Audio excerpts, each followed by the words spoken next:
사도행전. 사도행전의 말의 뜻은 사도들이 행한 그 삶을 기록한 책이란 것이죠.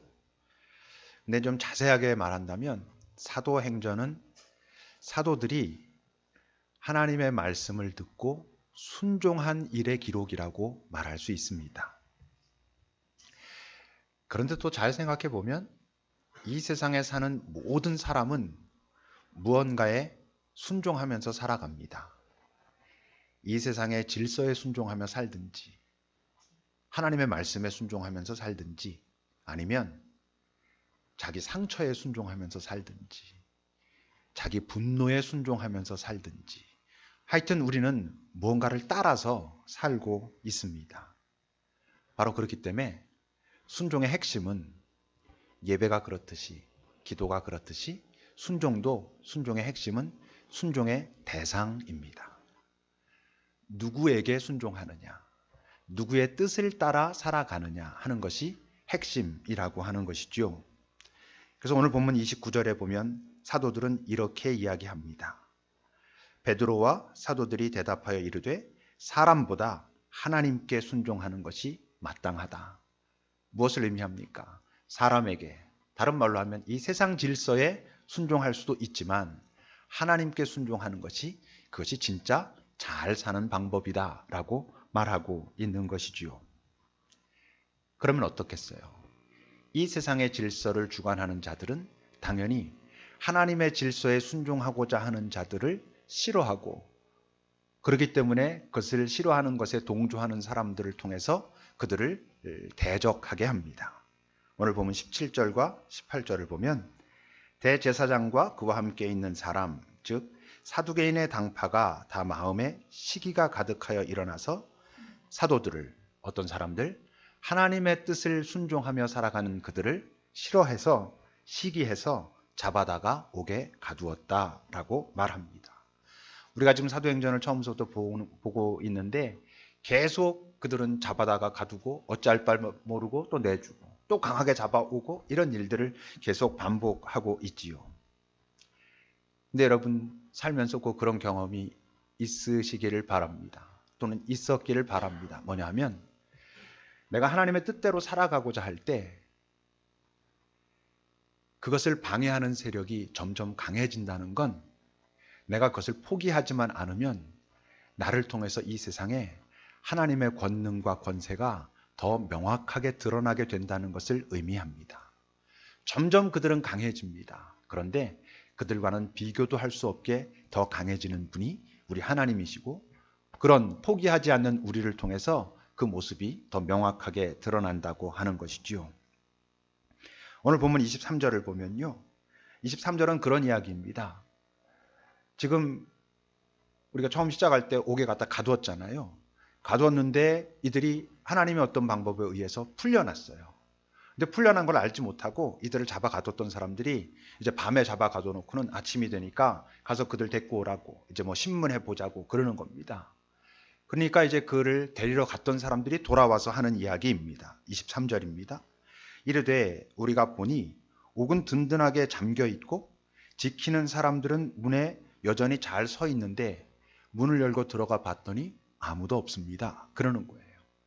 도저히 이해할 수 없는 일이 벌어졌다는 것이죠. 옥은 아주 분명하게 잠겨져 있고 사람들은 서 있고, 근데 그 안에 사람은 없어요. 만약 이걸 여러분 영화로 찍는다고 하면 이런 거 아니겠어요? 옥 안에 사도들이 있고 아주 튼튼하게 지어진 그 감옥이 있고 그 앞에 무장을 한 사람들이 서 있고, 그 장면을 카메라 앵글이 쫙 찍고 지나간다면 그거는 지금 무슨 복선이에요? 하나님의 능력을 드러내기 위한 복선이지요. 옥은 이렇게 견고하다. 사람들은 이렇게 지키고 서 있고 저 안에 사도들은 마치 아무것도 할 수 없는 것처럼 저렇게 있지만, 이런 거 아니겠어요? 근데 지금 아침에 가보니까 다 그대로인 것 같은데 그 안에 사람들만 없어진 것입니다. 19절에 보면 어떻게 해서 그런 일이 벌어졌습니까? 가두었지만 주의 사자가 밤에 옥문을 열고 끌어내었다. 그들을 구출해냈다라고 기록하고 있습니다. 19절 말을 다른 말로 하면 이런 거겠죠. 사도들조차도 생각하지 못한 때에 생각하지 못한 방식으로 하나님은 그들을 구해내셨다. 이런 것이죠. 하나님을 믿는다고 하면서 참 그 하나님을 믿는 믿음을 잘 사용하지 못하는 것 중에 하나가 뭐냐 하면 하나님의 능력과 권세와 방법을 내 지혜와 경험 속에 가두어 두는 것입니다. 내가 될 것 같으면 된다고 믿고 안 될 것 같으면 안 될 것 같고 그래서 기대하지 않는 인생들. 그런데 성경은 끊임없이 우리에게 무엇을 말하냐면 깨어 있으라고. 네가 알지 못하는 때에 네가 알지 못하는 방법으로 하나님의 은혜가 네게 임할 수 있다고. 그러니까 서둘러 절망하거나 서둘러 포기하지 말고 여전히 하나님을 신뢰하면서 깨어 있으라고 우리에게 말씀하시지요. 여러분 이렇게 풀려날 때 이 사도들의 마음이 어땠겠어요? 얼마나 처음엔 놀랐을 거고 이게 어떤 일이지? 무슨 일이지? 그러다 두려워하다가 얼마나 큰 감동이 있었겠습니까? 아, 정말 우리가 헌신하고 있는, 우리가 순종하고 있는 그분은 살아계시구나. 그리고 이 세상은 알 수도 없는 능력과 권능을 가지신 분이구나 라고 하는 그런 감동이 얼마나 그들에게 크게 있었겠습니까? 여러분의 삶에는 그런 감동이 혹시 있으십니까? 있었을 겁니다. 있었기를 바랍니다. 정도의 차이는 있을지 모르지만 여기는 우리 모두에게 잘 생각해 보면 아, 하나님이 살아계시다. 하나님이 나를 사랑하신다. 하나님이 나와 함께 하신다라고 하는 그런 감동이 우리 모두에게 아마 있었을 겁니다. 그런데 그게 왜 지속되지 않느냐? 그 감동이 왜 지속되지 않냐 하면 내게 그런 감동과 감격을 주셨을 때, 은혜를 주셨을 때 나에게 왜 이런 감동과 은혜를 주실까라고 묻지 않아서, 다른 말로 하면 그래서 내가 이 다음은 어디로 발걸음을 내딛지? 라고 생각하지 않아서. 지난주에 우리가 임직식을 했습니다. 2분의 장로님과 8분의 집사님과 5분의 권사님이 세워졌습니다. 간절히 그랬기를 바랍니다. 한 분 한 분 안수할 때에 여러분들에게 감동이 있었기를. 그런데 그 감동이 있었는데 그냥 그 감동에서 멈춰버리면 얼마 가지 않아 시들해집니다. 그냥 그런 것이죠. 우리 황 권사님, 권 권사님이라고 지금 말하면 익숙하고 황 장로님, 권 장로님이라고 말하면 이상하고 이럴 것입니다. 근데 시간 얼마 지나지 않아 익숙해집니다. 그냥 그러려니 그럽니다. 하나님께서 그렇게 세우셨다면, 그리고 그렇게 세우셨다고 하는 감동이 있었다면 왜 나를 세우신 걸까? 왜 나를 부르셨을까? 라고 물어야 그 감동이 지속되고, 그렇게 지속되는 인생이 바로 감동적인 삶을 사는, 하나님의 은혜와 돌봄 속에 살아가게 되는 그런 인생이 된다는 것이죠. 20절을 보십시오. 그렇게 끌어내놓고는 그냥 너희들 힘들었지 내가 끌어내줄게가 끝이 아니고 뭐라 말씀하시냐면 이젠 다시 가서 성전에 서서 이 생명의 말씀을 다 백성에게 말하라 라고 이야기합니다. 가라, 그리고 서서 말하라 라고 하고 있는 것이죠. 떠오르는 사람이 있습니다. 예레미야이죠. 여러분 예레미야 1장 7절에 보면 예레미야를 하나님께서 부르셔가지고 내가 지금 너를 사용하겠다. 그러니까 예레미야 뭐라 그럽니까? 저는 아이라 말 잘 할 줄 모릅니다. 그러니까 뭐라고 하나님께서 그러셨어요? 너는 네가 아이라고 하지 마라. 내가 너와 함께 할 것이니까 내가 가라고 하는 곳에 가고 그리고 그곳에서 내가 너에게 말하라 하는 것을 말하라. 오늘 이 풀려난 사도들에게 하고 계신 말씀과 같은 말씀을 예레미야 뿐이겠습니까? 이사야에게도 내가 가겠습니다 할 때 그래 네가 가서 내가 너에게 말하라는 것을 말하라 하셨고 요나에게도 똑같이 그러셨고 실제로 당신이 부른 모든 사람에게 네가 가야 할 그곳에 가서 네가 말해야 될 것을 내가 말하라 하는 것을 말하라 라고 모두에게 말씀하시죠. 꼭 입술로만 말하는 게 아니라 삶으로 말하든 무엇으로 말하든 하나님께서 우리에게 이 땅에 어떤 형태로건 말하기 원하시는 그것이 모두에게 있다고 하는 것이죠. 우리 모두에겐 먼저 가야 할 곳이 있습니다. 가야 할 길이 있습니다. 그게 이제 순종의 첫걸음이죠. 많은 사람들은 근데 어디로 가야 할지를 모르겠다라고 말합니다. 어디로 가야 할지 모르지만 그건 잘 몰라도요. 그보단 조금 더 쉽게 알 수 있는 게 있어요. 뭐냐면 어디로는 가지 말아야 하는지 그것은 조금 더 쉽게 알 수 있어요. 아직 어디로 가야 할지 잘 모르겠다면 어디로 가지 말아야 할지를 지켜내고 버텨보면 조금씩 내가 어디로 가야 하는 것인가가 보이게 돼 있습니다. 우리 인생의 진짜 불행은 힘들고 어려운 상황이 아니고 내가 가지 말아야 할 길을 가고 있는 것입니다. 더 큰 불행은 가지 말아야 할 길을 가고 있는데 그것이 술술 풀리는 것입니다. 너무 멀리 가면 돌아오기가 어렵거나 불가능해질 수도 있거든요. 우리 주님께서 우리에게 가라고 원하시는 그 자리가 있다는 것을 여러분들 다, 우리 모두 다 믿어야 되고 인정해야 되고 찾아야 되고 그 전에 가지 말아야 할 길을 가지 않으면서 버티고 있는 것, 이것이 중요하죠. 그리고는 서서 말하라 라고 말합니다. 네가 가야 할 그 자리에 서서 말하라. 오늘 우리에겐 이렇게 말씀하실 수 있습니다. 지난 한 주 동안 네가 서 있던 자리에서 네가 했던 말은 살리는 말이었느냐 죽이는 말이었느냐. 우리도 모르는 사이에 죽이는 말을 참 많이 합니다. 나 자신을 죽이는 말, 내 주변에 있는 사람과 상황을 죽이는 말들을 얼마나 의식도 못한 채로 하고 있는지 몰라요. 여러분, 우리가 왜 살리는 말을 잘 하지 못하게요? 우리 안에 생명이 충만하지 못해서, 생명의 말씀이 충만하지 못하니까 우리 입술에서 나오는 게 그냥 익숙하고 자연스럽게 나오는 게 살리는 말이 아니고 죽이는 말을 하고 있을 수 있다는 것이지요. 그들을 꺼내신, 구출하신 하나님께서 당신의 사자를 통해서 그들에게 너희들은 다시 그곳으로 가서 그리고 내가 너에게 말하라는 것을 말하라 라고 했습니다. 이제 그들은 어떻게 합니까? 21절입니다. 그들이 그 음성을 듣고는 새벽에 성전에 들어가서 가르쳤다 라고 말합니다.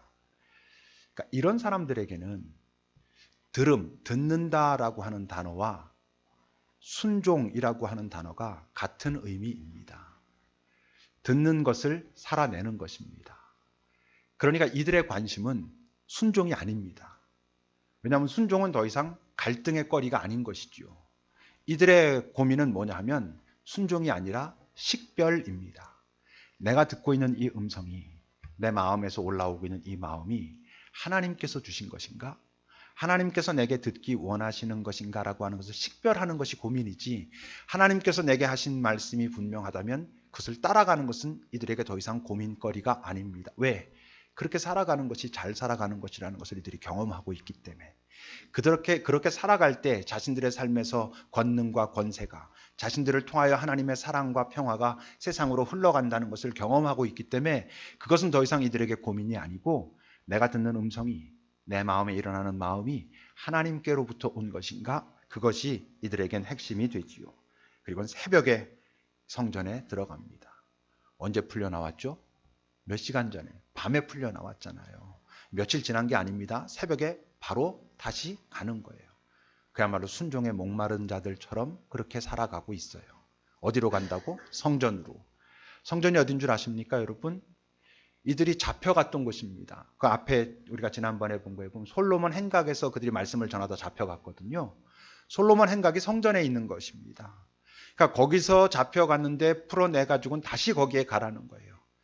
끊임없이 반복되는 것 같지만 그 반복을 통하여 이들은 점점 자유케 됩니다. 왜? 순종을 반복하면서 진리의 참 깨달음이 있게 되고 그 진리가 이들을 자유케 하거든요. 아, 이것이 나를 옥죄는 것이 아니고 이것을 나를 정말 자유케 하는구나. 내 인생을 복되게 하는구나. 이것을 이들이 경험하고 있는 것이죠. 그런데 문제는 순종의 결과가 항상 편안하고 사람들 보기에도 다 좋기만 하고 이러면 얼마나 좋겠습니까? 근데 그렇지 않아요. 26절을 보십시오. 이들이 그렇게 전하고 있을 때 그것을 알지 못하고 종교 지도자들이 옥에 있는 자 데리고 오라 그랬는데 가서 보니까 없습니다. 근데 또 어떤 사람들이 와서 말하기를 이들이 다시 그 성전에 가가지고 어떻게 거기 갔는지 모르지만 거기서 또 지금 하나님이라고 하는 자기네들이 말하는 그 말씀을 전하고 있습니다라고 하니까 일단 잡아오라고 한 것이지요. 26절 보면 성전 맡은 자가 부하들과 같이 가서 그들을 잡아왔습니다. 또. 이들이 밤에 풀려나서 새벽에 순종하고 가가지고 딱 그러면 이제 정말 거기에서 멋진 일들이 벌어지면 좋겠는데 그러지가 못한 거예요. 또 잡혀갑니다. 그런데 어떻다고요? 그들이 함부로 할 수가 없어요. 백성들이 돌로 칠까 두려워했다 그랬어요. 이 사람들이 백성들을 두려워하는 사람들이 아닙니다. 왜 두려워할까요? 그들에게 나타나고 있는 어떤 에너지를 경험하기 때문에, 그걸 느끼기 때문에, 인정할 수밖에 없기 때문에 이들에게 두려움이 있습니다. 실제로는 이미 이들은 두려워하고 있어요. 이미 갈등하고 있어요. 여러분 그 25절을 보세요. 아까 우리가 본 것처럼 사람들이 와서 말합니다. 보소서, 옥에 가두었던 사람들이 성전에 서서 백성들을 가르치고 있습니다. 그래요. 와서 지금 뭐라 그러는 거죠? 가봤더니 옥문은 그대로 잠겨 있습니다. 사람들은 그 밖에서 지키는 자들은 그대로 지키고 있습니다. 근데 거기 사람은 없습니다. 근데 그들이 어디 있는가 봤더니 그 우리가 잡아왔던 성전에 다시 가가지고 가르치고 있습니다.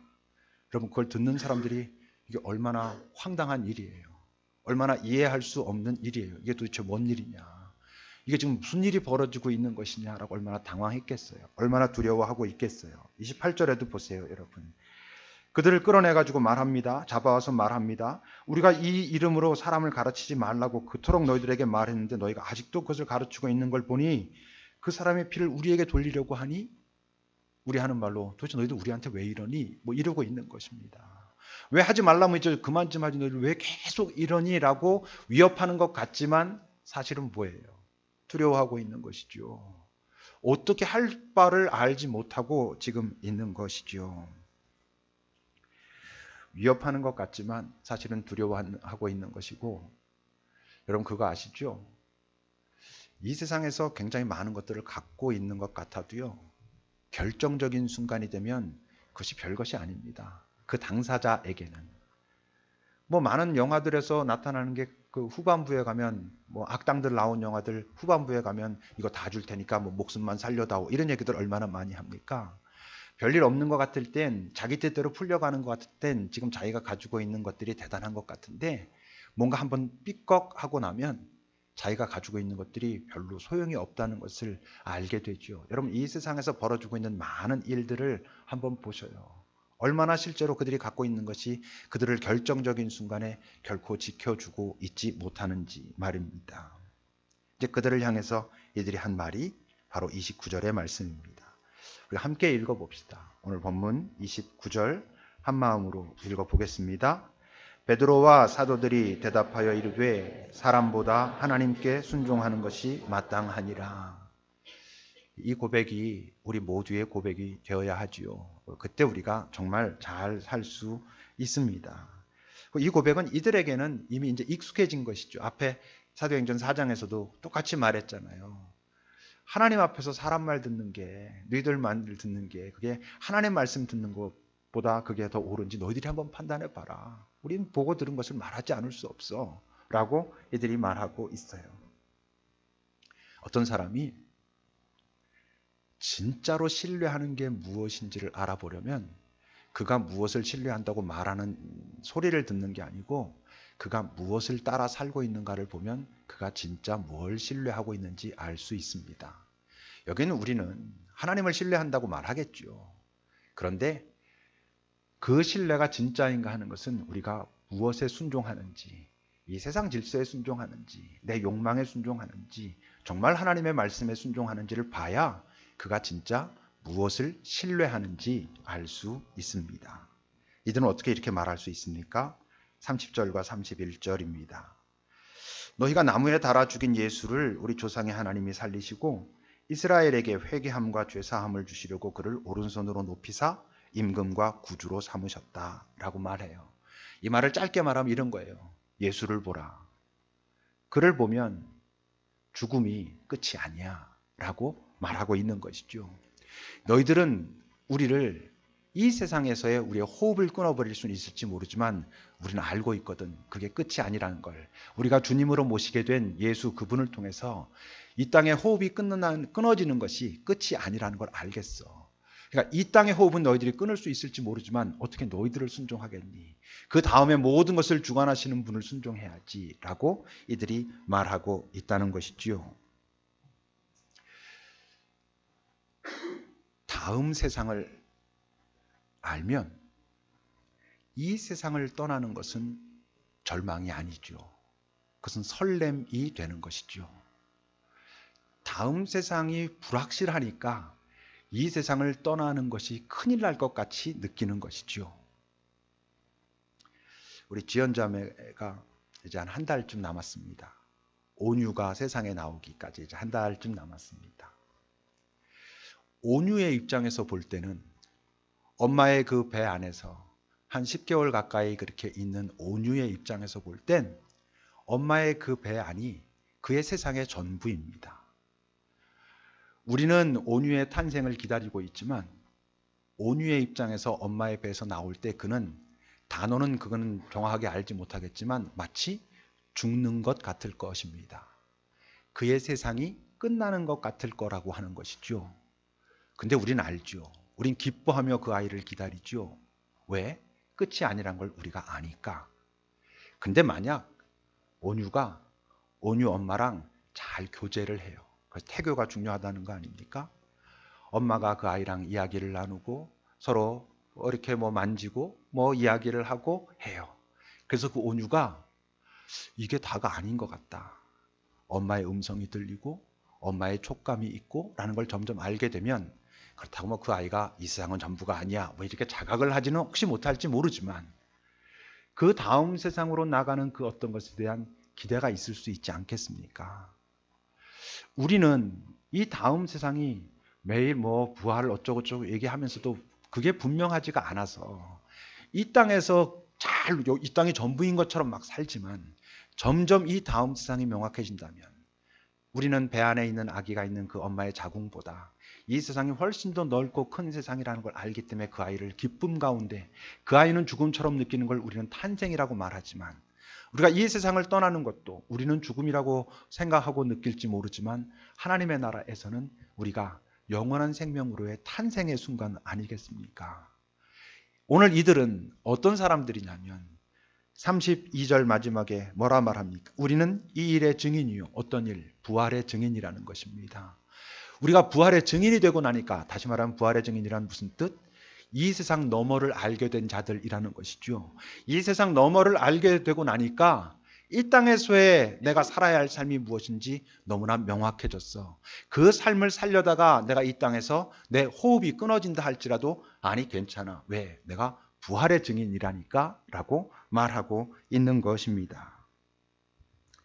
이 세상 권세는 부활의 증인이 갖는 권세, 다시 말하면 이 세상 너머를 알게 된 자의 권세를 절대 이길 수가 없는 것이지요. 오늘 말씀의 제목이 그들에게 순종이란입니다. 여러분, 이 사람들에게 순종이 뭐겠습니까?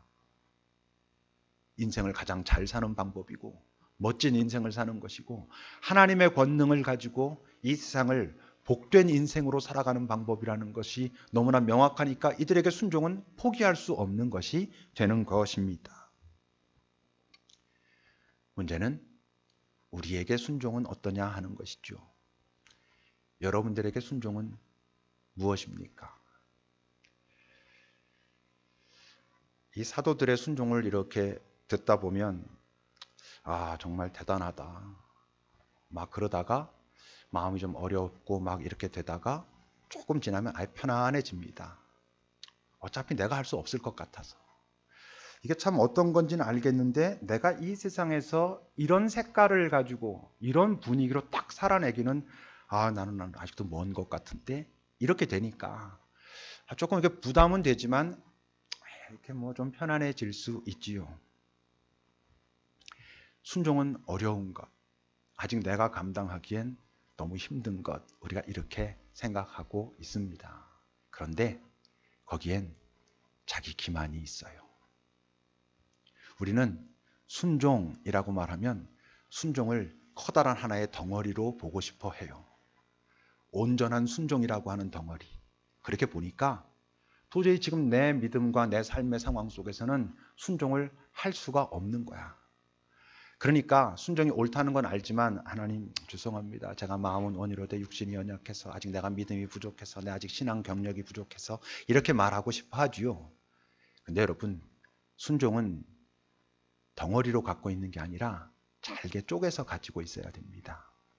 순종이라고 하는 그 덩어리를 하나님께서 내게 기대하시는 순종의 덩어리를 잘게 쪼개보면 크게 두 개의 종류로 나누어져요. 한 종류는 내게 내려놓기를 원하시는 순종의 형태들이 있어요. 또 한 종류는 뭐겠어요? 내게 한번 도전해 보기를 원하시는 여러 순종의 종류들이 있어요. 그걸 뭉탱이로 묶어놓으면 할 수가 없어요. 그런데 잘게 쪼개서 여러 개의 그 내려놓아야 될 순종 중에 바로 내 옆에 가까이 와 있는 한 개가 있어요. 나도 알아요. 이건 하나님께서 내가 내려놓기를 분명히 원하시는 거야. 나도 인정해요. 그래, 내가 이것을 내려놓아야 내가 정말 자유롭게 살아갈 수 있다는 게 맞지. 그리고 내가 조금만 더 욕심을 버리고 노력하면 내려놓을 수도 있을 것 같은 그 한 가지가 있어요. 그 모든 것을 한 번에 다 하는 게 아니라 그거 하나를 하는 거예요. 옆에는 긍정적인 형태도 있죠. 시도해 보기를 원하는, 하나님께서 원하시는 여러 가지가 있지만 한꺼번에 다 할 수는 없어요. 내가 아직 부족해서. 그러니까 우리 모두는 순종해야 될 바로 그것이 다 달라요. 각자의 경험들, 각자의 신앙의 경력들, 지금 현재의 상황들, 그 모든 것들에 의해 가지고 지금 한 가지씩 해야 되는, 내려놓아야 할 한 가지, 시도해야 할 한 가지가 다 달라요. 그런데 그거 한 가지씩은 해야 되는 거예요. 어떻게? 오늘 시작해서 그것들이 내게 익숙해질 때까지. 처음엔 당연히 한 가지라도 낯설겠죠. 익숙해질 때까지 하는 거예요. 익숙해지면 그 다음 순종을 하는 거지요. 그런 과정이 뭐냐 하면 우리는 예수님을 순종의 모범이라고 하죠. 그는 온전한 순종을 하신 분이에요. 그러니까 우리에게 있는 그 덩어리를 잘게 쪼개서 하나씩 하나씩 해간다고 하는 그 과정은 뭘 의미하냐면 우리가 이 땅에서 예수를 닮아가는 과정이 되는 거예요. 물론 우리의 인생 끝까지 가도 온전히 예수처럼 되지는 못할 것입니다만 순종을 덩어리로 묶어놓고는 난 그래서 안 돼. 난 아직도 너무 힘들어. 라고 하는 건 비겁한 것 같지만 더 정확하게 말하면 악한 거예요. 악함 속에 내가 동의하고 있는 거예요. 내 옆에 한 가지가 있어요. 버릴 것, 시도할 것. 그거를 시도하면 우리도 똑같아요. 그것을 버리고 시도하고자 시도하는 그 상황 속에서 하나님은 우리에게 당신의 권능을 주세요. 권세를 주세요. 이 세상이 우리에게 그거 아니야 라고 말하는데 그것을 이길 수 있는 힘을 주시고 그걸 통해 가지고 이 세상에 하나님이 살아계시다고 하는, 다시 말하면 부활의 증인으로 살아갈 수 있게 되는 그런 능력을 갖는다는 것이지요. 앞에 사도들이 했던 모든 것 부담스러우면 다 기억하지 않으셔도 돼요. 다 머릿속에서 지우셔도 돼요. 그러나 단 하나, 순종을 잘게 쪼개야 된다는 것은 기억하셔야 돼요. 여러분들 옆에, 우리 모두들 옆에 한 가지 오늘 시작해야 되는 것이 있다는 것은 기억하셔야 돼요. 그걸 하지 않겠다는 건 하나님을 인정하지 않겠다는 것과 같아요. 기도합시다.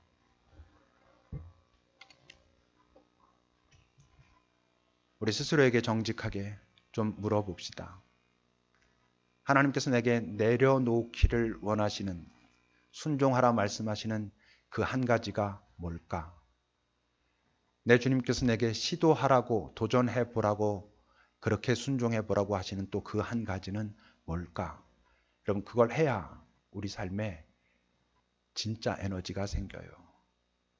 기도합시다.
하나님, 그들에게 있어서 순종이란 가장 잘 사는 방법이었고 하나님의 힘으로 사는 방법이었고 복이 되는 인생을 사는 법이었습니다. 우리에게도 순종이란 그들이 했던 바로 그 순종과 똑같은 모습은 아닐지 몰라도 지금 내 옆에 있는 바로 그것 하나를 순종하는 것이 잘 사는 것이고 하나님의 능력으로 사는 것이고 복이 되는 인생으로 살아가는 것이 똑같은 것이라는 것을 우리가 알게 하옵소서. 뭉텅이로 만들어 놓고 마음에 부담은 있지만 나랑은 멀리 있는 거라고 쉽게 아니면 조금 불편해하면서 돌아서는 그런 인생들 되지 않게 하시고 바로 내 옆에 있는 그 한 가지를 시도하면서 하나님과 가까워지고 내 삶의 새로운 에너지를 경험하며 살아가는 그런 우리들이 되게 하옵소서. 예수님의 이름으로 기도합니다. 아멘.